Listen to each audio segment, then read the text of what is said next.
फिर से अनुभव चिंतामणि रतन, अनुभव है रस पूर, अनुभव मार्ग मोक्ष नो, अनुभव मोक्ष स्वरूप। महत्वपूर्ण बात आ रही है, यह अनुभव अर्थात शुद्ध उपयोग वर्तमान प्रकरण के साथ में मैं जोड़ रहा हूं। अनुभव ही रस देता है, आनंद देता है, अनुभव ही निर्विकल्प करता है, आकुलताओं से पार कर लेता है, अनुभव ही सुख प्रदान करता है, अनुभव ही मोक्ष मार्ग में स्थापित करता है, अनुभव ही साक्षात मोक्ष है। शुद्धोपयोग अधिकार की चर्चा अपनी चल रही है। अगर आपको गाथाओं का क्रम ख्याल में आ रहा होगा तो प्रथम 5 गाथाओं में मंगलाचरण और प्रयोजन वहां पर लिखा है कि आप सबको नमस्कार करके मैं मेरे ज्ञान दर्शन प्रधान आश्रम को प्राप्त करता हूँ। और कैसा है वो ज्ञान दर्शन प्रधान आश्रम? करे उससे निर्वाण सुख की प्राप्ति होती है। छठवीं सातवीं आठवीं गाथा में यहाँ पर बताने की प्रयास किया है कि जो आत्मा जिस परिणाम से परिणत हुआ है वो आत्मा वही है। अर्थात शुभ भाव से परिणत आत्मा शुभ है, अशुभ भाव से परिणत आत्मा अशुभ है, और शुद्ध भाव से परिणत आत्मा शुद्ध है। तत्कालम तम मयंती पंडितम। इसी बात को आगे 10वीं 11वीं 12वीं गाथा तक भी वे शुद्धोपयोग ही सुख का कारण है, और शुभोपयोग जितना भी होता है वो बंध का कारण है, संसार ही है, और अशुभोपयोग तो साक्षात संसार है। ऐसा 12वीं गाथा में आया। 13वीं गाथा में बता रहे हैं शुद्धोपयोग अधिकार प्रारंभ हो गया है, और शुद्धोपयोग अधिकार में हमको ये बताया जा रहा है कि इस शुद्धोपयोग के फल में जो सुख की प्राप्ति होती है, शुद्धोपयोग, अगर तुम सुखी होना चाहते हो तो शुद्धोपयोग का अंगीकार करो, शुद्धोपयोग को प्राप्त हो जाओ। और क्या मिलेगा साहब उससे? क्या मिलेगा पूछते हो? अनुपम, अनंत काल के लिए अनंत भोग भोगोगे। आत्मा से उत्पन्न होने वाला ऐसा सुख होगा जो अकथित, अन्य के माध्यम से कथन नहीं किया जा सकता। अनुपम, अतिशयकारी, ऐसा वो आनंददायक, आह्लाददायक सुख होगा, और इस सुख के लिए तुम कटिबद्ध हो जाओ। 14वीं गाथा में बात अब थोड़ी सी आगे बढ़ रही है, और 14वीं गाथा में ये कह रहे हैं आचार्य देव, एक मिनट,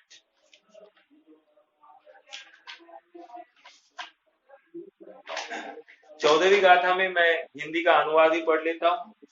हो वीतरागी संयमी तपयुत अर सूत्रार्थविद, शुद्धोपयोगी श्रमण के समभाव भव सुख दुख में।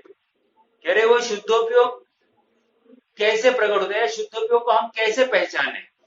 शुद्धोपयोग के पहचान के चिन्ह पूछे जा रहे हैं, और उस शुद्धोपयोग के पहचान के चिन्ह कह रहे वेरी इजी। क्या है? पहले तो कह रहे हैं कि ये जो शुद्धोपयोग है वो सूत्रों के माध्यम से प्रकट हुआ होना चाहिए, अर्थात सूत्रों के माध्यम से पदार्थों को समझे। कौन से पदार्थ साहब?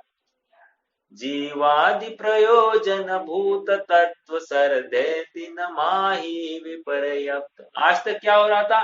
जीवादि प्रयोजन भूत तत्व में विपरीत प्रवृत्ति हो रही थी। अब यहाँ पर कह रहे जिन सूत्रों को समझकर ये अब जीवादि पदार्थों को यथार्थ समझे, मात्र समझ की बात नहीं है, विवेहित, सुविदित ऐसा शब्द आया है आचार्य टीका में। सुविदित मतलब मात्र जानकारी लेना ऐसा नहीं, सम्यक प्रकार से जानकारी लेना, अर्थात संशय विमोह विभ्रम रहित होकर ये जीवादि पदार्थों का जैसा है वैसा निर्णय करना। एक दूसरा, संयम सहित हो जाना, दो, किसकी बात चल रही है? शुद्धोपयोग। शुद्धोपयोग को कैसे पहचाना जाए? संयम सहित होना चाहिए। दो, तीन अभी चर्चा करेंगे अपन। मैं खाली विशेषणों की बात आपके साथ बोल रहा हूं और उसी को अभी पढ़ के दिखाऊंगा। तीसरी बात कह रहे हैं तप, तप सहित होना, तप संयुक्त, और तप से युक्त होना चाहिए। शुद्धोपयोग व तप चरण में भी प्रवृत्त दिखाई देना चाहिए। तीन, विगत रागो।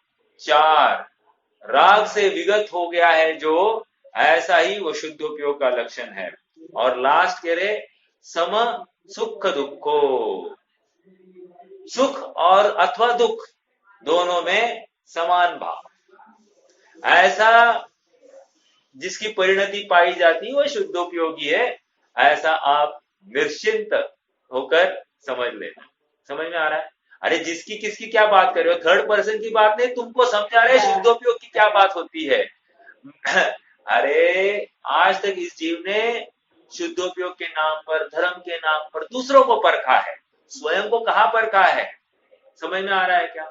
थोड़ी बहुत तकलीफ आ गई, भागते भागते आ गया भगवान बचाओ। अरे भगवान क्या चौकीदार है तुम्हारे, तुम्हें बचाने के लिए? नहीं नहीं, तुम्हारी सोच गलत है। देखो ये जो जीव है ना, संसारी जीव, ये सच्चा सुख का अभिलाषी नहीं है।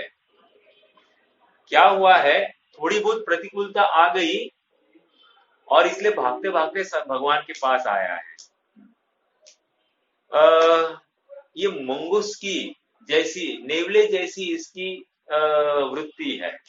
नेवला क्या करता है मालूम है? हाँ, नेवले को एक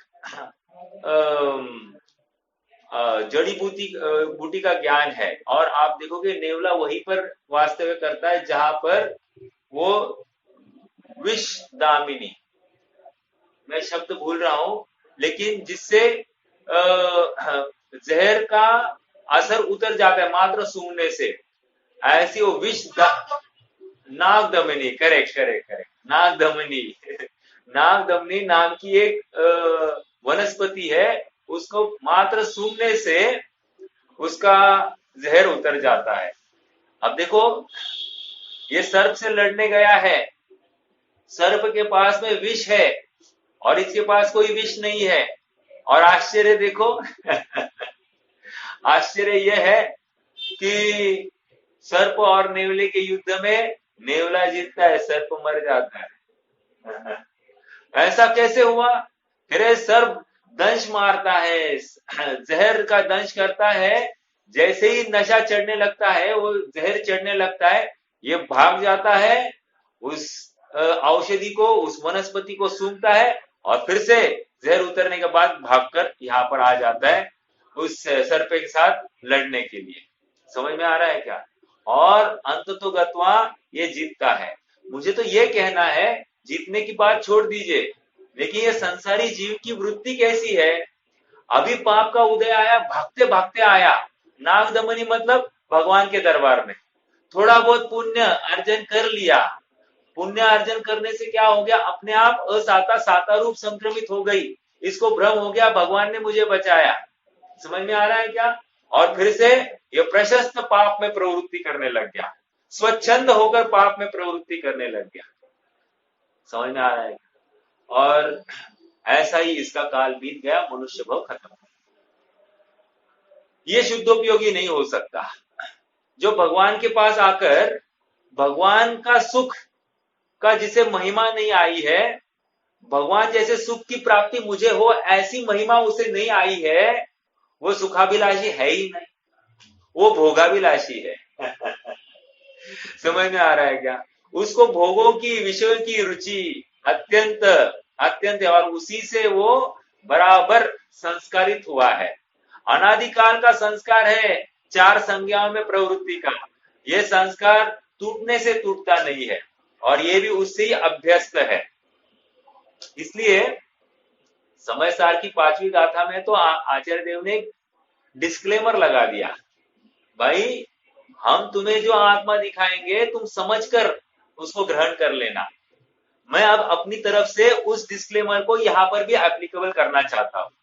भाई हम आपको शुद्धोपयोग दिखाएंगे, उस शुद्धोपयोग का जाति, उसका स्वभाव यथार्थता पूर्वक निर्णय करके उसका अनुभवन करना, मात्र निर्णय मत करना।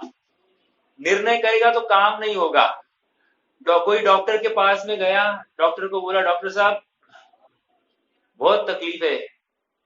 डॉक्टर ने चेक किया, डॉक्टर ने बोला ये ले दवाई ले, कल सुबह तक ठीक हो जाएगा। अच्छा, तो इसने क्या किया होगा? दवाई बस जेब में रखी है और सोच रहा है कि अब मेरा रोग दूर हो जाएगा। काम होगा क्या? नहीं होगा। क्यों? डॉक्टर तक आया, उपाय का निदान भी किया, निदान करके जो यथार्थ उपाय था वो भी अंगीकार करना था, अर्थात वो औषधि को ग्रहण करना था, वो भी नहीं की, और इसलिए इसका सब काम खराब होने वाला है। हमारा भी कदाचित ऐसा ही काम हो रहा है। देखो, जैसे डॉक्टर के पास जाने वाला रोगी मूर्ख दिखाई देता है, वैसे ही भगवान के पास आने वाला ये रोगी, ये भ्रम से युक्त जीव ऐसा ही मूर्ख है। मूर्ख मतलब इंद्रियों में जो मूढ़ हुआ है, इंद्रियों में जो आसक्त हुआ है, उसको मूर्ख कहते हैं। कह रहे वो जिस प्रकार निरोग अवस्था को प्राप्त नहीं होने वाला, उसी प्रकार सच्चा उपाय किए बिना, सच्चा शुद्धोपयोग रूप साधन किए बिना ये भी निरोग अवस्था को प्राप्त नहीं होगा। समझ में आ रहा है क्या? आज हमको थोड़ा टीका के 4 अंश पढ़ने हैं, बहुत मार्मिक है। मैं चाहता हूं कि इसको पढ़े और फिर हम आगे बढ़े। ठीक है, देखिए गाथा नंबर 14 एक बार फिर से पढ़ लेते हैं। सुविदत पयथ सुत्तो संजम तव संजुदो विगद रागो समणो समसुह दुखो भणिदो शुद्धो वो गोती। देखो, गाथाओं का पाठ कर करके वो शब्द भी सुविदित हो जाते हैं, चाल भी अपने आप आने लग जाती है। इसके लिए बहुत प्राकृत समझना चाहिए, संस्कृत समझना चाहिए, ऐसा कुछ नहीं। अभ्यास की जरूरत है। 5-6 बार आप रिपीट करो, बराबर हो जाता है। देखो, मैं आपको एक बात बताऊं, हाँ, ऐसे भी बच्चे देखे मैंने कि संस्कृत पढ़ नहीं पाते, प्राकृत पढ़ नहीं पाते, यहाँ पर मात्र मुख से बोला जाता है और बच्चा ग्रास करता है, और वो भी संस्कृत प्राकृत की गाथाएं या प्राकृत के छंद दोहराने लगता है, और एकदम सुस्पष्ट। समझ में आ रहा है क्या? ये ऐसा जादू है, मतलब ज्ञान का सामर्थ्य है इसका विचार करना। चलो, हाँ, सुविदित सुविदित पयत्थ सुत्तो, अर्थात पयत्थ मतलब होते पदार्थ, पदार्थों का सूत्रों के माध्यम से सुविदित हो जाना। सुविदित होना मतलब अच्छे से जानकारी लेना। नो, नॉट ओनली जानकारी, उसका वैसा अनुभवन करना, सुविदित। ठीक है, शुद्धोपयोगी होने के लिए ये दवाई, ये उपाय बताया जा रहा है। सुविदित पयत्त सुत्तो, अर्थात सम्यक प्रकार से तुम पदार्थों का ज्ञान करना। तत्वार सूत्रकार की भाषा क्या है? वहां पर सम्यक दर्शन ज्ञान चारित्राणि मोक्ष मार्ग, तत्वार श्रद्धानम सम्यक दर्शनम, वहां पर वो बात आई है। यहाँ पर तत्वार्थ कौन से है? कह रहे जीवा जीवाश्रव बंध संवर निर्जरा मोक्षास तत्वम। तो यहाँ पर कह रहे सुविदित तत्वा, सुविदित पदार्थों, अर्थात पदार्थों का अच्छे से सूत्रों के माध्यम से ज्ञान करना और वैसा श्रद्धान करना, अनुभवन करना। और इसी को समय सार की भाषा में अगर 13वीं गाथा में देखते हैं, भूतार्थ नय से जाने हुए 9 तत्वों में प्राप्त जो चैतन्य ज्योति है वही मैं हूं, वही उपादेय है। वह प्रयोजन अलग है, वह चैतन्य ज्योति को वस्तु से पृथक करके दिखाया है। लेकिन यहाँ पर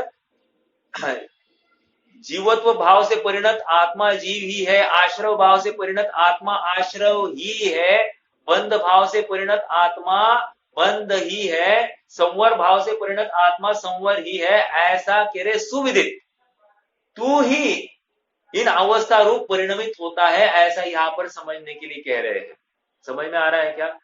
ये जीव ही इन सब अवस्थाओं को प्राप्त हो रहा है, जीव ही जीव पदार्थ को प्राप्त हो रहा है, जीवत्व से युक्त जीव ही यदि पर को जानता है तो अजीवत्व को प्राप्त हो रहा है, जीव ही राग द्वेष करता है तो वो आश्रव को प्राप्त होता है, जीव ही यदि राग द्वेष में एक रूप तन्मय स्वामी बन जाता है तो वो बंध, वो जीव ही बंध है, और जीव राग द्वेष से पृथक स्वयं का निर्णय करता है और स्वसन्मुख हो जाता है, वो जीव ही संवर है।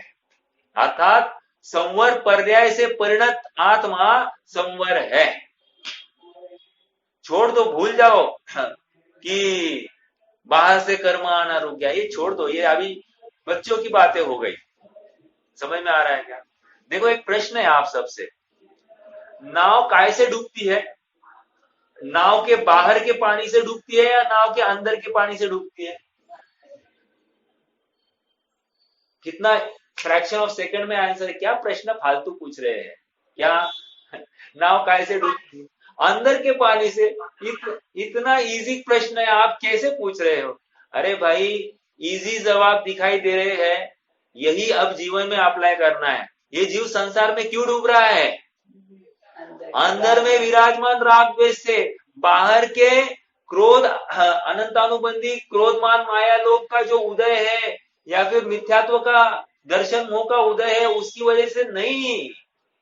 ये जीव जो डूब रहा है अंदर में विराजमान मिथ्यात्व परिणाम से, ये जीव संसार में डूब रहा है तो अंदर में विराजमान अनंतानुबंधी अप्रत्याख्यान प्रत्याख्यान और संज्वलन कषाय से। समझ में आ रहा है क्या? ये जीव जो संसार में डूब रहा है 9 कषायों से युक्त होने के कारण डूब रहा है, अंदर में विराजमान है। ये आत्मा का स्वभाव यद्यपि विशुद्ध है, शुद्ध है, लेकिन इसने समझा नहीं ना। जैसा स्वभाव है जोसो उसो चेव, जैसा है वैसा अनुभवन नहीं किया और इसलिए ये पीटा गया है। पदार्थ ज्ञान में झलकने के बाद में उसको जानना काम था, राग द्वेष करना काम नहीं था। और हुआ ऐसा कि इसने दुरुपयोग किया है इस वर्तमान ज्ञान उपयोग का और इसलिए ये पीटा गया है। समझ में आ रहा है क्या? ये एक्स्ट्रा स्मार्ट हो गया है, ज्यादा स्मार्ट हो गया है और स्वयं को पर का कर्ता मान बैठा है और इसलिए ये पीटा गया है। एक बहुत अच्छा उदाहरण डॉक्टर साहब देते हैं। कहते हैं कि कोई किसी आदमी के पास मारुति कंपनी का एक शेयर है, एक शेयर। अब वो स्वयं को मारुति कंपनी का मालिक मानने लग गया है। एक दिन ऐसा हुआ कि वो मारुति कंपनी के गेट पर पहुंचा है हरियाणा में। कहाँ है वो? मानेसर कहीं पर होगा। गेट पर पहुंचा है और बोल रहा है, सिक्योरिटी ने उसको रोक दिया। कहाँ जा रहा है? बोला हट, मैं मालिक हूं यहाँ का। सिक्योरिटी बोल रहा है व्हाट इज द प्रूफ? बोल रहा है मेरे पास शेयर है।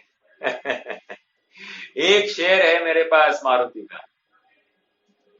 कह रहे क्या पागल है ये, वो मानने के लिए तैयार नहीं है। तो सिक्योरिटी ने आखिरकार जीएम को फोन घुमाया एचआर में, बोला एक आदमी आया है, वो बोल रहा है कि मैं मालिक हूं और मुझे अंदर जाना है। तो उसको प्रवेश नहीं दिया गया। कारण क्या है? कारण ये है कि एक शेयर के धारी को मालिक नहीं कहते हैं, जिसके पास मेजॉरिटी है वो मालिक होता है। ये तो लौकिक उदाहरण हो गया, मुझे तो सिद्धांत समझाना है। सिद्धांत ये है जीव और उद्गल की असमान जाति ये द्रव्य पर्याय, ये कंपनी है। जीव और उद्गल की असमान जाति एक कंपनी, साझेदारी में एक कंपनी तैयार हो गई है जिसमें जीव का हिस्सा एक है और उद्गल का हिस्सा अनंत अनंत है। मेरा प्रश्न है मेजॉरिटी स्टेक किसके पास में है, बहुमत किसके पास है। अरे ये क्या प्रश्न है, प्रश्न तो पुद्गल के पास में है, बराबर है कि नहीं। तो फिर निर्णय प्रक्रिया में कौन हावी होगा, अरे पुद्गल ही हावी होंगे। जीव का क्या काम, कोई काम नहीं है। जीव को मात्र डिविडेंड मिलेगा, जीव को मात्र वार्षिक उत्पन्न में से कुछ डिविडेंड मिल जाएगा, समझ में आ रहा है, इससे ज्यादा कुछ नहीं मिलेगा। अर्थात जीव की गाड़ी जो चल रही है, यहाँ वहां जाना है, ये सब करना है, सुनना है, देखना है, इतना डिविडेंड इस जीव को मिलता रहेगा इस पुद्गलों के माध्यम से। इससे ज्यादा ये स्वयं पुद्गल होकर या पुद्गल का कर्ता होकर कुछ करने जाए तो पीटा जाएगा, कदाचित उस आदमी को जेल भी भेज सकते हैं। हाँ, क्योंकि कंपनी के रूल्स और रेगुलेशंस को वो बाईपास कर रहा है। बाहर के किसी भी आदमी को कंपनी में प्रवेश नहीं दिलाया जा सकता, चाहे वो कोई भी दावा करे। उसी प्रकार इस जीव को उस पुद्गलों में प्रवेश नहीं दिलाया जा सकता, भले ही वो स्वयं को उसका स्वामी मानता हो। समझ में आ रहा है क्या, इतनी बात क्यों कर रहा हूं, पदार्थों का यथार्थ ज्ञान करना। और पदार्थों का यथार्थ, जीव पदार्थ कैसा है, उसका स्वभाव क्या है, सूत्रों के माध्यम से तूने समझा नहीं, सुना तो माना नहीं, और माना नहीं इसलिए पीटा जाएगा। इसलिए कह रहे सुविदित पयत्त सुत्ता, अर्थात सुविदित होकर पदार्थों का सूत्रों के माध्यम से श्रद्धान करना, ज्ञान करना, तभी जाकर तुमको शुद्धोपयोग की पात्रता खड़ी हो जाएगी। मैं कौन हूं, जिसे सुखी होना है उसका स्वभाव क्या है, इसका निर्णय किए बिना तू सुखी हो नहीं सकता।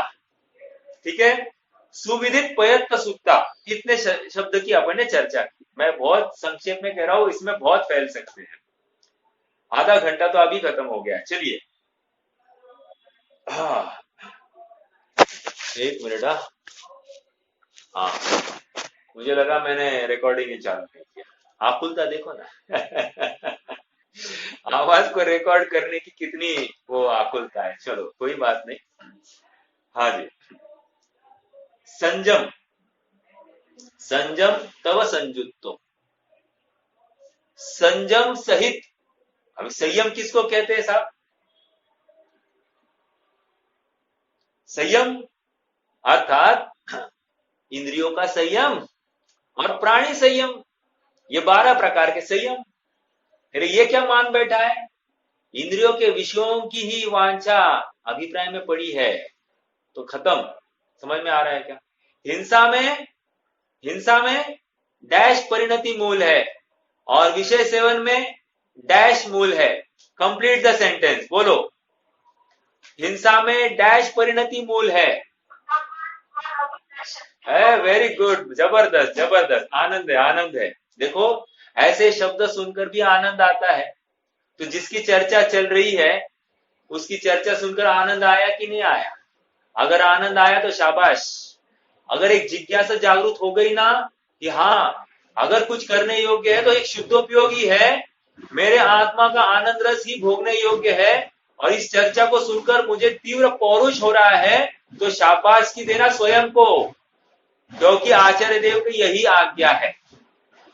समझ में आ रहा है क्या, एक मिनट जरा, आवाज आ रही है बाहर से।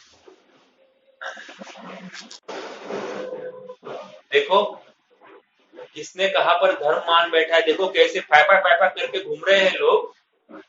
हाँ, मातृभूमि के लिए घूम रहे हैं, इनको लगता है बैंड बजाने से मातृभूमि का निहाल हो जाएगा, इनको लगता है बैंड बजाने से मातृभूमि के लिए मेरा वीर रस जागृत होगा। ऐसे मातृभूमि के लिए प्रेम समर्पण जरूरत नहीं है।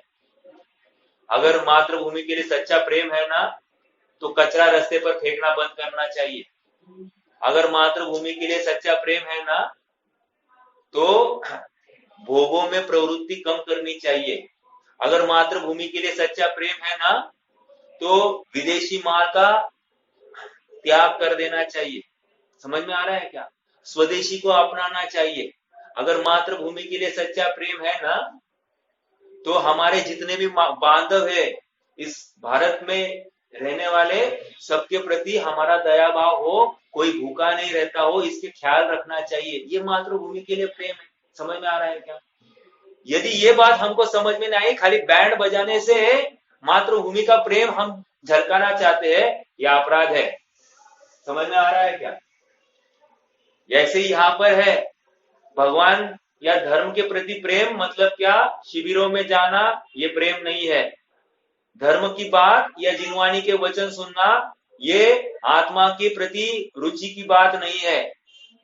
जैसी वचन आए हैं आत्म वस्तु के बारे में वैसा अंगीकार करके वैसा अप्लाई करना अपने जीवन में, ये सच्चे धर्मी के लक्षण है या सच्चे सुखी होने का एक मार्ग है। मात्र जिनवानी सुनना और औरों को समझा सकूं इसलिए सुनना कोई काम नहीं होगा।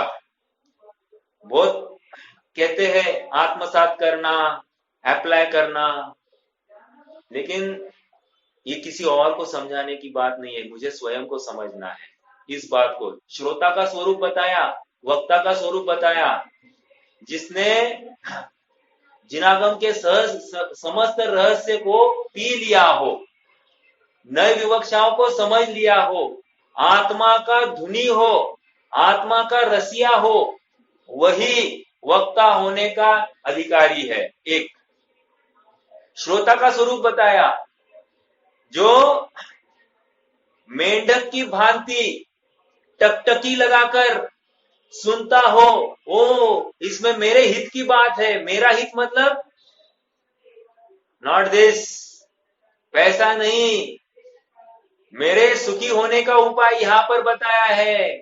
यही हॉस्पिटल दी बेस्ट है, अन्य कहीं पर मेरा इलाज नहीं हो सकता। अब मैं इसी हॉस्पिटल में एडमिट होता हूं और स्वयं को मैं निश्चित रूप से निरोग अवस्था को प्राप्त कराऊंगा, ऐसा विश्वास जिसे हो, वही इस बात को अत्यंत प्रीति चित्त से सुनता है। और प्रीति चित्त से सुनने का अर्थ स्वयं के जीवन में वैसा अनुभव करना है, स्वयं के जीवन में वैसा बदलाव लाना है। जीव द्रव्य पुद्गल का कुछ कर नहीं सकता, इस स्वीकृति के बल पर ही पर का कर्ता नहीं होता है।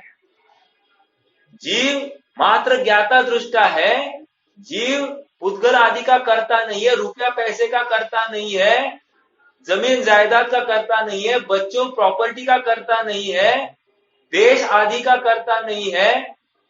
जीव एकमात्र अपने चैतन्य भाव का कर्ता है। देखो मेरा एक प्रश्न है, जीव चैतन्य भाव का कर्ता है या अकर्ता है? जीव चैतन्य भाव का कर्ता है या अकर्ता है? प्रवचन सार की अपेक्षा बोलना और समय सार की अपेक्षा बोलना, दो अपेक्षा मैं स्वयं रख रहा हूं।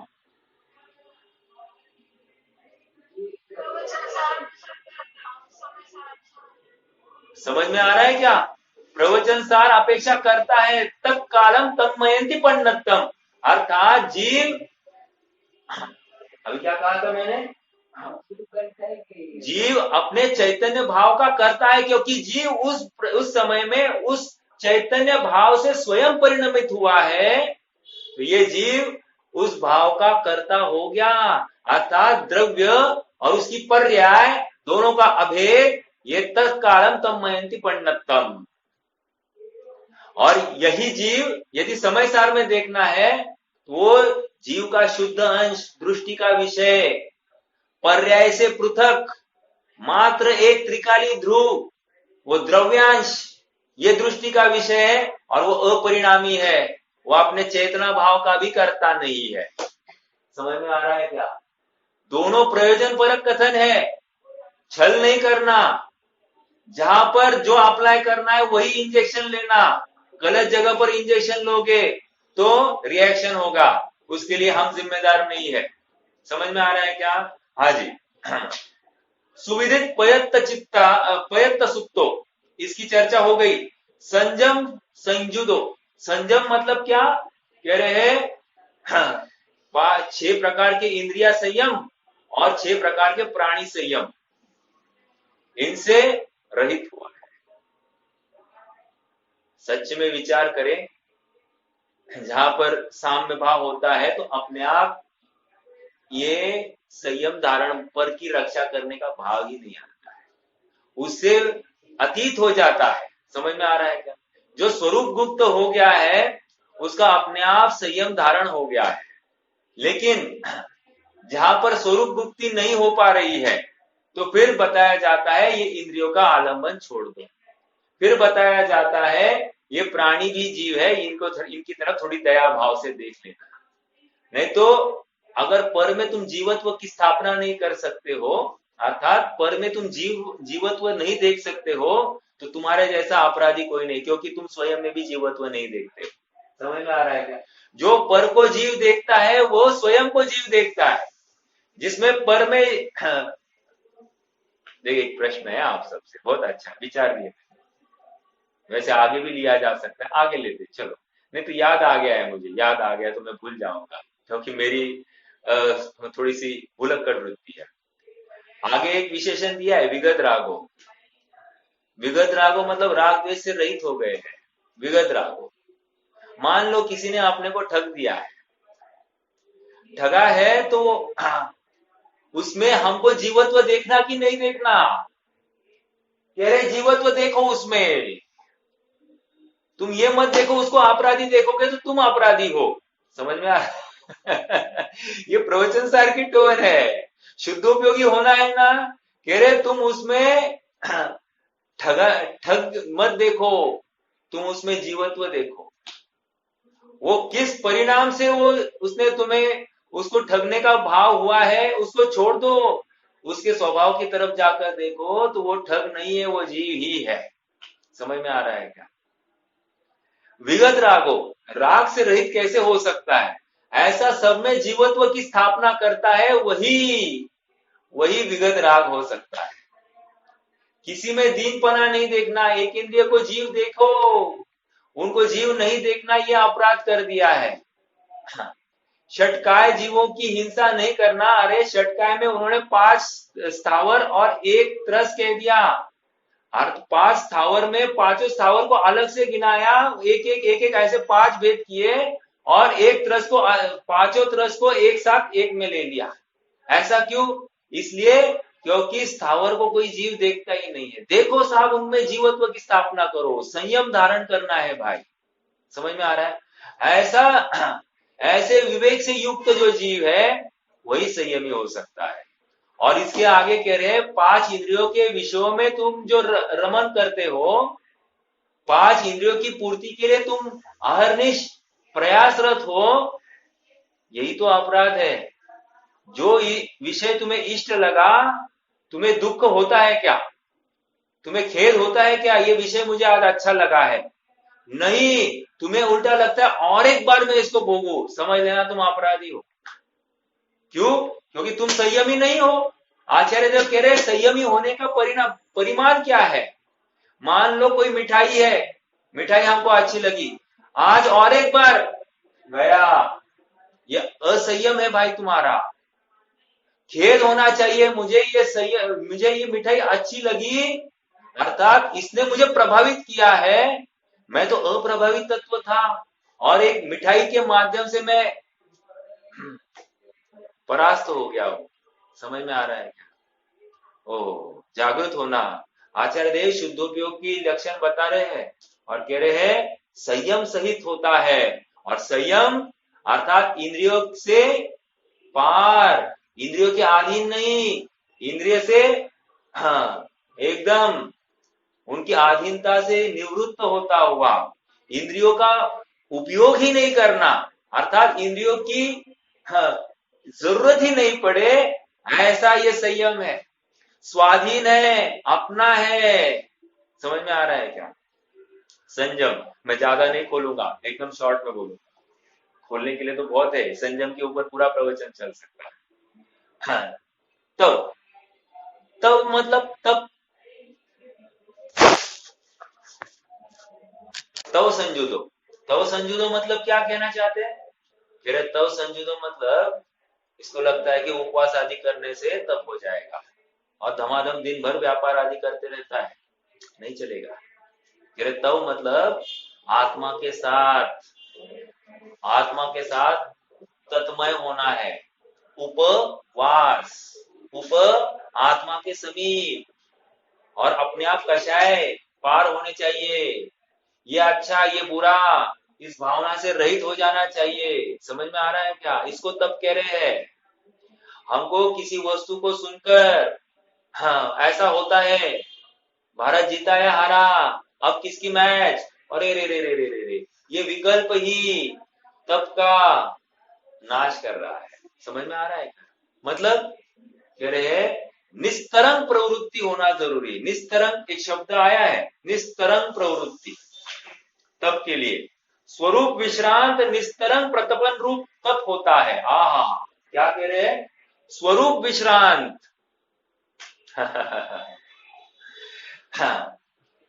स्वरूप में विश्राम, विशेष रूप से आराम करना। आराम क्या होता है? आराम, चौओर से आत्मा में स्थित होना, उसको आराम कहते हैं।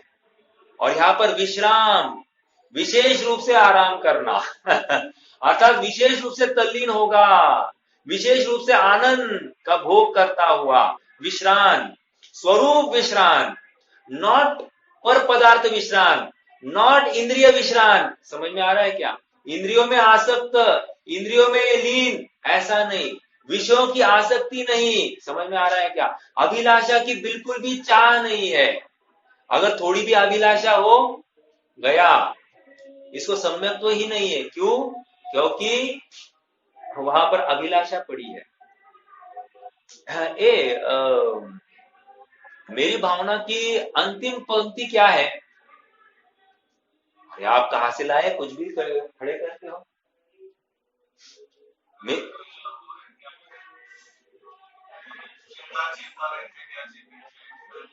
अरे मेरी भावना, मेरी भावना वस्तु स्वरूप विचार खुशी से सब दुख संकट सहा करे या निजानंद में रमा करे।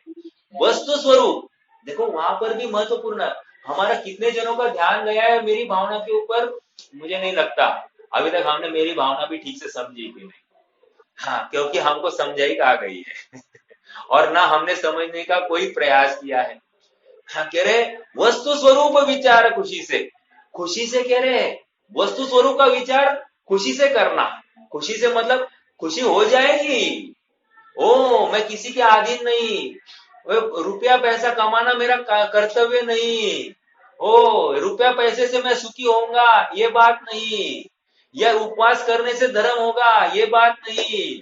समझ में आ रहा है क्या? मैं इंद्रियों के अधीन नहीं, इंद्रिया मेरे अधीन नहीं, ऐसी स्वतंत्रता है। यही यही स्वरूप, स्वरूप विश्रांत होने का। और एक कह रहे निस्तरंग प्रतपन। निस्तरंग प्रतपन मतलब क्या? जब इतना निर्णय हो जाता है कि पर पदार्थ मेरे लिए बनाया ही गया नहीं है, पर पदार्थों को मैं भोगने के लिए नपुंसक हूं, तो फिर मैं पर पदार्थों की चाह क्यों करूं? जो मेरी सुनता नहीं, मैं क्या करता हूं? उसकी उपेक्षा कर देता हूं। लोक में होता है कि नहीं? बच्चा अपनी सुनता नहीं है या अपना नौकर अपनी सुनता नहीं, अपन क्या करते हैं? नौकर को काम से निकाल दे, तू सुनता नहीं, मैं तेरे लिए तुझे रखकर क्या करूं? समझ में आ रहा है? उदाहरण दिया है, बहुत हल्का उदाहरण, हल्का मतलब साधारण उदाहरण है। कोई नौकर है, नौकर अपनी तनख्वाह लेता है और सामने वाले दुकान में जाकर बैठता है दिन भर मालिक कितने दिन उसको नौकरी पर रखेगा? अरे नहीं रखेगा। ये तो सीधा साधा न्याय है। वैसे ही यहाँ पर कह रहे जिसको ये पता चला ये नौकर, शरीर रूपी नौकर मेरी कोई आज्ञा मानता ही नहीं। मैं बोलता हूँ रोग मत आ, इसको रोग आता है। मैं बोलता हूँ बुढ़ापा मत आ, ये बूढ़ा हो जाता है। मैं बोलता हूँ हाँ, इंद्रिया पुष्ट कर, मैं बहुत बादाम का हलवा सब खिला खिलाकर इसको पुष्ट करता हूँ, और ये खाते खाते ये खाते खाते ये एकदम दीनहीन अवस्था होती है। क्षण में इसको पागल सा, उन्मत्त सा हो जाता है। समझ में आ रहा है क्या? कब क्या वात का, वात में वात पित्त कफ में इम्बैलेंस हो जाए, गया काम से, शरीर गया तो ये जीव भी गया। गया मतलब वो अधीनता में है ना, इसलिए। और जिसने ये स्वीकार किया मैं शरीर के अधीन होता नहीं, फिर वो शरीर की कोई भी अवस्था हो जाए, अरे मत हो जाए या उन्मत्त हो जाए, इसका सम्यक तो को कोई ठेस भी नहीं पहुंचती है। समझ में आ रहा है? निस्तरंग प्रतपन मतलब यहाँ पर, हाँ, बाहर की कोई तरंग या बाहर का कोई इसको प्रभावित करने में समर्थ नहीं है। बाहर की भूख, प्यास, गर्मी, सर्दी, पानी, इसको कुछ भी प्रभावित करने में समर्थ नहीं है। ऐसा ये अपने आत्मा में निस्तरंग, बाहर के परिसर इसको प्रभावित करने में समर्थ नहीं है। ये निस्तरंग प्रतपन है। समझ में आ रहा है क्या? देखो ना, गस्त कुमार मुनिराज, ओ कल भी बताया था, 1-1.5 घंटे में काम हो गया है। कितना? 1-1.5 घंटे में। और याद रखना, 1-1.5 घंटा बहुत बोला, चलो फिर भी, हाँ, मुनि होने के बाद में, मुनि होने के बाद में श्रेणी आरोहण कितने घंटे में हुआ होगा? 1 मिनट में श्रेणी आरोहण करके सिद्ध अवस्था हुई। 1 मिनट, हाँ 1 मिनट ज्यादा बोल दिया मैंने, 1 मिनट में काम हो गया है। ये जो हमको कथन मिला है ना, क्या कथन? उत्कृष्ट अंतर्मुहूर्त का शुद्धोपयोग, अरे वो बहुत बहुत बड़ी बात बोल दी। 1 मिनट जितना शुद्धोपयोग इज इनफ। काय के लिए? सिद्ध होने के लिए। कहां से? ये मिथ्यात्व से आए, मुनि बन गए, डायरेक्ट सातवें गुणस्थान में और थोड़ा बहुत यहाँ पांचवा छठवा सातवा किया, और ये वो जलती हुई लकड़ी की पाल रख दी, और ये और अंतर्मग्न, ये श्रेणी आरोहण, और ये बाहर। समझ में आ रहा है क्या? 1 मिनट काफी है। अनादि के कर्मों को साफ करने के लिए 1 मिनट काफी। अनादि का अंधेरा एक समय ज्ञान दृष्टि होने पर अनादि का अंधेरा, हाँ, पूरा नाश को प्राप्त होता है। समझ में आ रहा है क्या? क्या वो ताकत है अपने आत्म स्वभाव की, इसका विश्वास हमको आना चाहिए। महिमा, आनंद आनी चाहिए। आनंद, ये पर पदार्थ मुझे प्रभावित कर सकता नहीं, क्योंकि ये मेरा होता ही नहीं है और मैं इसका होता ही नहीं। समझ में आ रहा है क्या? इसमें ऐसी ताकत नहीं कि वो मुझे प्रभावित कर सके।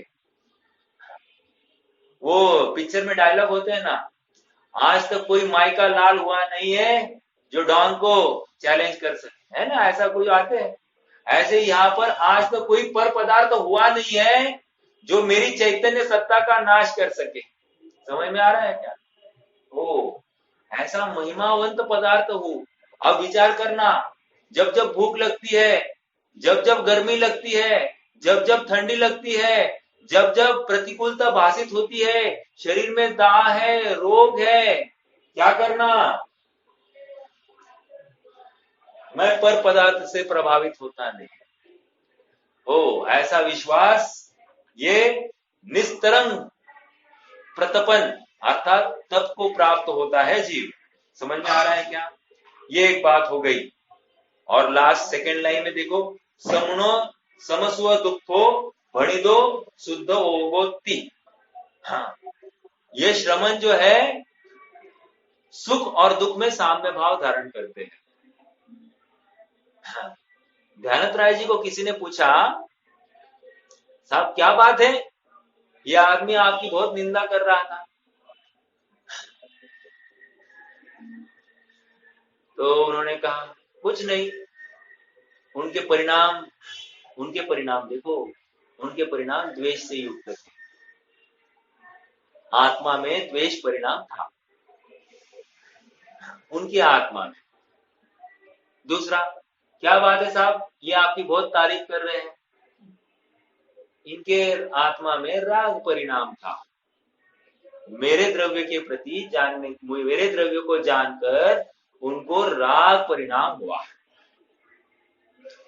तो फिर किसने पूछा, आप सचमुच हो कौन, राग हो या द्वेष? तो ध्यानत राय जी कहते हैं, राग द्वेष दो मम नाही, ध्यानत तो निज पद के माही। किसी ने मेरे प्रति राग किया है इसलिए मुझे उसके प्रति राग करना है, ऐसा मेरा आत्म स्वभाव नहीं है। और किसी ने मेरे प्रति द्वेष किया इसलिए मुझे उसके प्रति द्वेष करना है, ऐसा भी मेरा आत्म स्वभाव नहीं है। ऐसा समभाव से युक्त मेरा आत्म स्वभाव। समझ में आ रहा है क्या? समसुव दुखो, सुख और दुख में समभाव।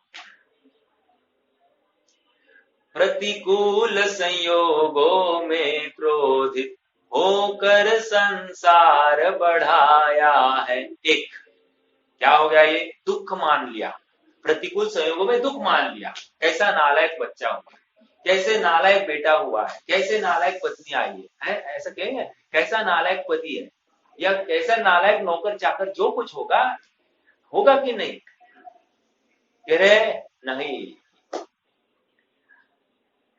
सच में कहता हूं, मैं ना अपने जीवन में ना ये सब बातों को ना अप्लाई करने की बहुत कोशिश करता हूँ, और बहुत निर्भरता आ जाती है, बहुत लाभ होता है, सच कहता हूँ। क्या कह रहे देखो, प्रतिकूल संयोगों में क्रोधित होकर संसार बढ़ाया है। एक दूसरा, अनुकूल संयोगों में हर्षित होकर संसार बढ़ाया है। ओ, अनुकूल संयोगों में मैंने क्या किया, हर्षित हुआ, गाफिल हुआ, आनंद किया, गया, ये भी पीटा जाने वाला है। क्यों?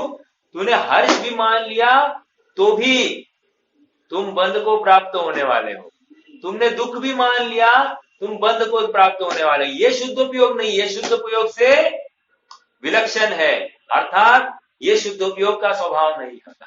शुद्धोपयोगी साम्य भाव से युक्त होता है। समझ में आ रहा है क्या? ऐसे यहाँ पर शुद्धोपयोगी के लक्षण बताए गए हैं। मैं थोड़ा बहुत पढ़ता हूं और फिर अगली गाथा का मात्र पाठ करेंगे, उसका थोड़ा सा अर्थ भी करेंगे, हाँ, और फिर आज के लिए रुकेंगे। लेकिन पहले 14वीं गाथा, इसमें अगर कुछ और विशेष मिलता है तो विशेष की बात करेंगे। देखो, मैं पेज नंबर 79 पर हूं और लास्ट पैराग्राफ।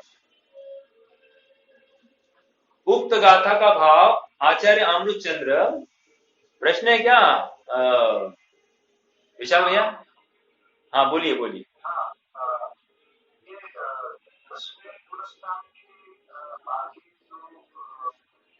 हाँ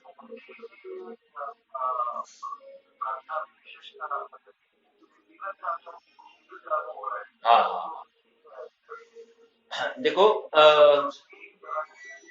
मूल रूप से यहाँ पर कल भी मैंने बताया था कि सातवें गुणस्थान के आगे के जीव को लेना है। सातवें गुणस्थान के आगे का जीव मतलब क्या? क्योंकि अब वो पीछे हट आने वाला नहीं है, ऐसा जीव एक। दूसरी बात, उपशम श्रेणी वाला भी जीव नहीं लेना, क्षपक श्रेणी वाला जीव लेना है, ठीक है? उसके शुद्ध उपयोग की बात चल रही। ये ऐसा नॉट ओनली 10वें गुणस्थान के आगे, 7वें गुणस्थान के आगे का जीव ले लेना है, जो फिर से नीचे गिरने वाला नहीं है, ऐसा जीव। 7वें वाला वो नहीं जो 6वें में आएगा, मैं 7वें वाला जो उसके उत्तरार्ध भाग में गया है, ठीक है? सातिशय और निरतिशय, तो निरतिशय अप्रमत्त वाला जीव। समझ में आ रहा है क्या? हाँ ठीक है। दूसरे भाग वाला जीव मतलब मैं 7वें गुणस्थान के दूसरे भाग में जो जीव है और जो क्षपक श्रेणी आरोहण करने के लिए अब तैयार है, ऐसे जीव को शुद्धोपयोगी कहा है। और ऐसा जीव के सभी विशेषण यहाँ पर लग जाते हैं, ठीक है? बिल्कुल लग जाते हैं उसमें। हाँ जी, देखो मैं 78 गाथा सॉरी 79 पेज पर लास्ट में हूं। स्वपर के प्रतिपादक जिन सूत्रों के बल से स्वद्रव्य और पद्रव्य के विभाग के परिज्ञान में एक इतनी सी बात है, अर्थात आपापर का भेद विज्ञान। आपा भासवे को भानुसी बखानी है। आपापर का भान कराने के लिए, भेद विज्ञान कराने के लिए, आपापर का निर्णय कराने के लिए ये जिन सूत्र बहुत जरूरी है। समझ में आ रहा है क्या? स्वपर के प्रतिपादक जिन सूत्रों को, मतलब स्वपर का किसने प्रतिपादन किया है? ये जिनेन्द्र कथित सूत्रों ने किया है, ठीक है? उसके बल पर, अर्थात बल मतलब क्या, अच्छे से समझना, वो बल कहां से आएगा? जैसा बताया है वैसा, हाँ, वैसा मैंने अनुमान से नक्की किया कि नहीं किया। इन शॉर्ट, सुनना, सुनने के बाद में तर्क अनुमान से नक्की करना, नक्की कोई कही हुई वस्तु धारणा में बिठाना, धारणा में जो धारण की हुई वस्तु है निरंतर दिन भर उसका अनुप्रेक्षा करना, चिंतन मनन घोलन करना, ऐसी वस्तु का, धारणा में पड़ी वस्तु का दिन भर अनुप्रेक्षा चलेगी, दिन भर, अंडरलाइन दिस वर्ड, दिन भर, ठीक है। अनुप्रेक्षा। मेरा प्रश्न है, दिन भर हमारे खोपड़ी में क्या आता है? अरे सारी संसार की बातें हैं, इसकी शादी है, इसका कार्यक्रम है, इसका ऐसा है, इसका वैसा है, इस कार्यक्रम में जाना, उस कार्यक्रम में जाना, अरे ये लिस्ट खत्म नहीं होती है। मेरे एक सो कॉल्ड नजदीक रिश्तेदार मुझे अभी पूछ रहे थे, मैं तो शादी ब्याह में जाता नहीं, मुझे पूछ रहे थे तुम्हारी मम्मी का क्या है, वो आने वाली है कि नहीं आने वाली? मैंने उनको कहा अब मरण काल पास में आया है और अभी भी दूसरों की शादियां लगाने का भाव होता है, इससे बड़ा अपराध और कुछ नहीं है। समझ में आ रहा है क्या? हाँ, और जो मुझे पूछ रहे थे उन्होंने ब्रह्मचर्य व्रत लिया है। अरे ब्रह्मचर्य की परिभाषा भी नहीं जानता है। चलो छोड़ दीजिए इन बातों को, मुझे तो ये समझाना है जिन सूत्रों से स्वपर के प्रतिपादक जिन सूत्र होते हैं और उनके बल पर निर्णय करना, परद्रव्य और स्वद्रव्य एक दूसरे को प्रभावित करने में समर्थ नहीं है। स्वद्रव्य स्व ही रहता है, परद्रव्य पर ही रहता है, और ये स्व सामर्थ्य के बल पर रहा है। पर ने किसी ने उसको कोई ऐसा कोई अमृत या उसको कोई आशीर्वाद दिया नहीं किसी परद्रव्य ने, ठीक है, सदा सुखी रहो, ऐसा कोई आशीर्वाद की जरूरत नहीं है। समझ में आया? ये स्वयं के बल पर स्वद्रव्य बना रहा और परद्रव्य स्वयं के बल पर बना रहा है, ठीक है। और ये ज्ञान किसने कराया? ये जिनेंद्र कथित जिन सूत्रों ने कराया, ठीक है। अब उसने क्या किया? इसके बल पर स्वद्रव्य और परद्रव्य के विभाग का परिज्ञान हो गया। परिज्ञान हो गया मतलब भली भांति ज्ञान हो गया, आपा पर का निर्णय हो गया। मैं एक चैतन्य ज्ञायक स्वभावी, मेरे में पर पदार्थ का प्रवेश होता नहीं। मेरा एक प्रश्न है आप सबसे, हाँ, ये जितने ज्ञेय है इनका प्रवेश मुझ में हो रहा है कि नहीं हो रहा है? मैं प्रवचन सार की आपको एक एग्जाम्पल देता हूं। प्रवचन सार में आगे चलकर एक उदाहरण दिया जाएगा इंद्रनील मणि का। कह रहे एक इंद्रनील मणि है, 1000 लीटर दूध में डाल दीजिए। कितना? 1000 लीटर दूध पूरे दूध का वर्ण क्या होगा? पहले नीला नीला, पूरा दूध नीला दिखाई दे रहा है। प्रश्न पूछा, ये दूध नीला है या सफेद है? तो इंद्रनील के संयोग से परिणत दूध नीला ही है। लेकिन जब हमने उस इंद्रनील से प्रभावित जो दूध है उसमें से एक कप हमने बाहर निकाल कर देख लिया, अरे ये तो सफेद दिखाई दे रहा है। समझ में आ रहा है क्या? तो कह रहे हैं ये जितने भी ज्ञेय है, प्रश्न है अभी, इंद्रनील का उदाहरण दिया, इंद्रनील उस दूध में प्रवेश कर गया था, इसलिए तो दूध नीला दिखाई दिया। ओके, बट जब हमने स्वभाव के समीप जाकर देखा और दूध को बाहर निकाल कर देखा तो हमको उसमें ब्लूनेस कुछ भी नहीं, नीलापन कुछ भी नहीं दिखा। अब मेरा प्रश्न है, ये जितने ज्ञेय जानने में आ रहे हैं इन्होंने मुझ में प्रवेश किया है कि नहीं किया है? मेरी आवाज आपके ज्ञान दर्पण में प्रवेश करती है कि नहीं करती है?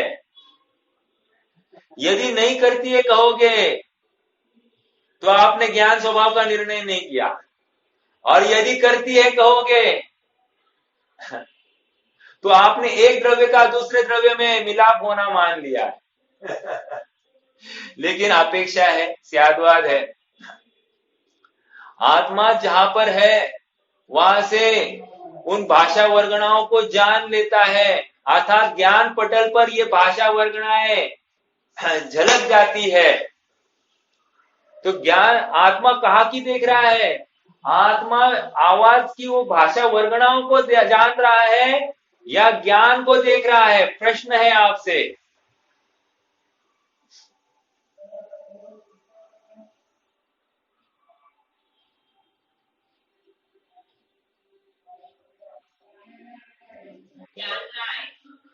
किसमें?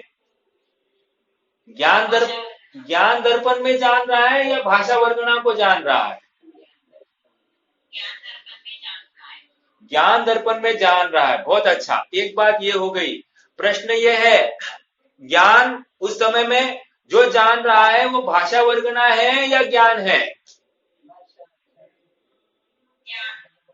ज्ञान है। Very good. ये जब तक निर्णय नहीं होगा तब तक भेद विज्ञान नहीं होगा।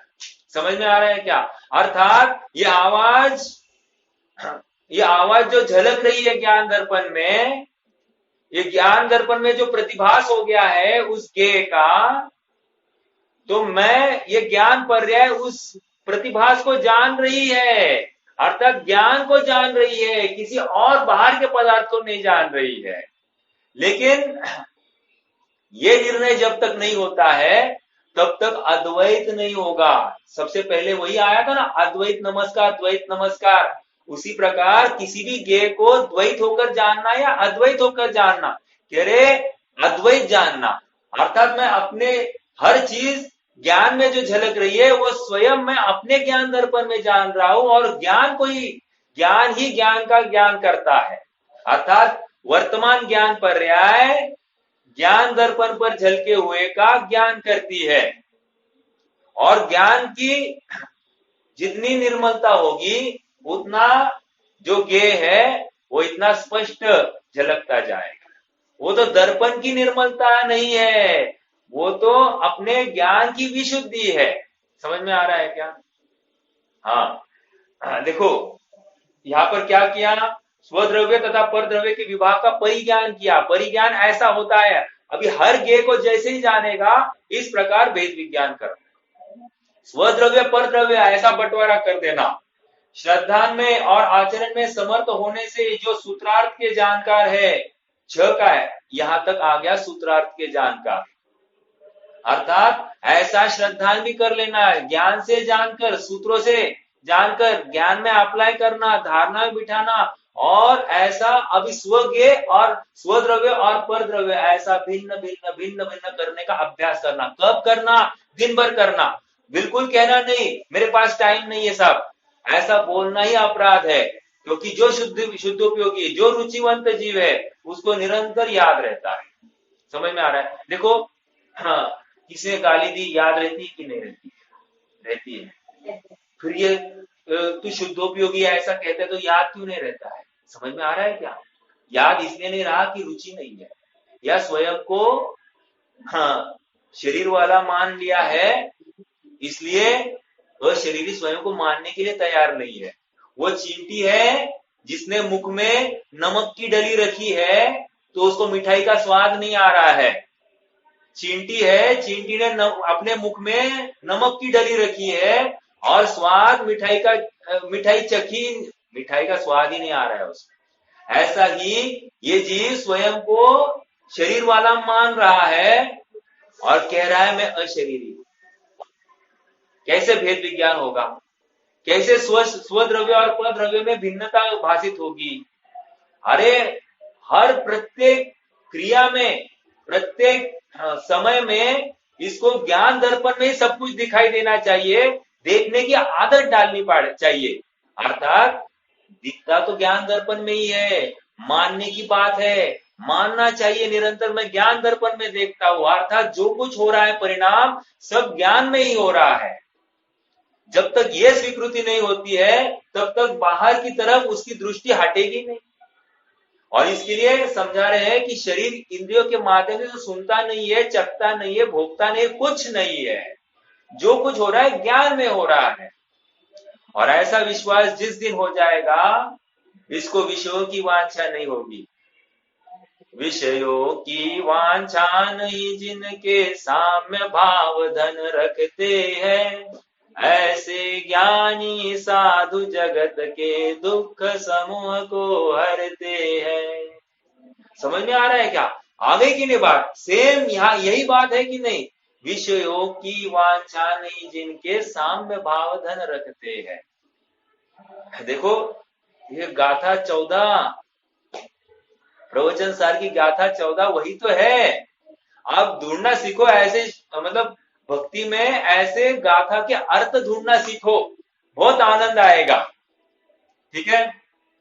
हाँ, ये एक बात हो गई। देखो 6 काय, अभी मैं थोड़ा सा पास पढ़ता हूं, 1-2 मिनट लेते हैं। 6 काय के सभी जीवों की हिंसा के विकल्प से और 5 इंद्रियों की अभिलाषा, अरे अभिलाषा, ठीक है, हिंसा में प्रमाद परिणति मूल है और विषय सेवन में अभिलाषा मूल है। अभिलाषा के विकल्प से आत्मा को व्यावृत्त करके आत्मा के शुद्ध स्वरूप में संस्थापित करने से संयम युक्त और स्वरूप में विश्रांत, विकल्प तरंगों से रहित तथा चैतन्य में प्रतिपन्न होने से तप युक्त। तप की क्या परिभाषा कर रहे हैं? चैतन्य में प्रतिपन्न, अर्थात प्रकृष्ट रूप से प्रवृत्ति हो गई है चैतन्य में, बस तो बाहर में अब खाना पीना भूल गया, इसको कह रहे चैतन्य में प्रतिपन्न। समझ में आ रहा है क्या? अपन बुद्धिपूर्वक तप कर धारण करते हैं, यहाँ पर कह रहे स्वभाव के आश्रय पूर्वक खाने पीने का विकल्प ही नहीं उठता है।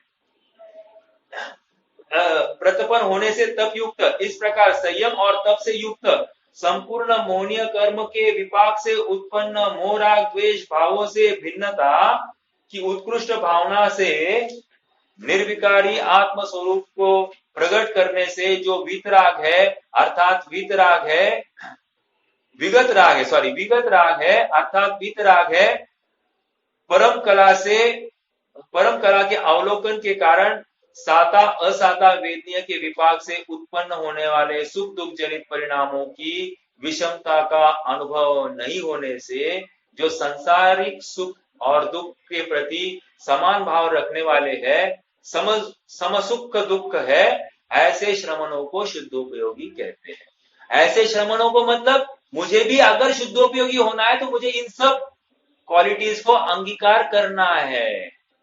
और मैं सुखी होना चाहता हूं कि नहीं होना चाहता हूं? हाँ होना चाहता हूं। निश्चित तेरे सदृश प्रभु एक दिन अरहंत अवस्था पाऊंगा। समझ में आ रहा है क्या? निश्चित तेरे सदृश प्रभु एक दिन सिद्ध अवस्था पाऊंगा। समझ में आ रहा है क्या? निश्चित तेरे सदृश प्रभु एक दिन शुद्धोपयोग को प्रकट करूंगा, ऐसा विश्वास हमको आना ही चाहिए। जो जो सुखी होना चाहता है इस स्ट्रॉन्ग कन्विक्शन के बल पर ही वो आगे बढ़ सकता है। जिसे वो धगज नहीं है वो सुखी नहीं हो सकता। जिसे सुखी होना है वो निरंतर प्रयासरत रहता है, उसको बाकी कोई भी चीज उसको प्रभावित कर नहीं सकती है। कोई भी, नमक कम है, अब रुपया पैसा कम आ रहा है, पत्नी प्रतिकूल है, बच्चा अनुकूल नहीं है, ये कुछ भी उसको तकलीफ करती ही नहीं है। इसलिए मोक्ष मार्ग प्रकाशक में गृहस्थपना त्याग कर, अभी लगाना उस गृहस्थपने के अर्थ को। और देखो गृहस्थपना अर्थात गृहस्थ के प्रति अपने कर्तृत्व का अहंकार का त्याग है। इस शरीर के प्रति अपने कर्तृत्व के अहंकार का त्याग है। शरीर को अपने से पृथक देखने की कला है। समझ में आ रहा है? यहाँ पर साता असाता वेदनीय के विपाक से उत्पन्न होने वाले सुख दुख जनित परिणामों को, इसका एक 10-15 मिनट में कल अपन चर्चा करेंगे और फिर 15वीं गाथा की तरफ बढ़ेंगे। रुकते हैं, कोई प्रश्न है तो रख सकते हैं, नहीं तो जिनवानी स्थिति।